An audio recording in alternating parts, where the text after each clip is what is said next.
দেখো বন্ধুরা, আমি করছি ইউ শেপ হেয়ার কাটিং। তো আমি ভ্যারাইটি টেকনিক করি আর কি। আজকে করছি এইভাবে, শুধু অনলি দেখো। এরপরে আমি দু হাতেই করব। এটা জাস্ট শুধুমাত্র সিজারের মাধ্যমে একটা শেপ দিয়ে দিলাম, দু হাতে ধরলাম না। এরপরে আমি দেব, দেখো শুধু সিজারেই কতটা শেপটা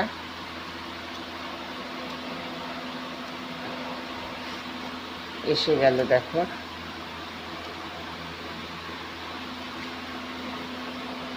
এবারে আমি করব কি জানো তো, এইবারে দেখো শুধুমাত্র সিজারে এক রাউন্ডেই কীভাবে শেপটা এনে ফেললাম, ঠিক আছে।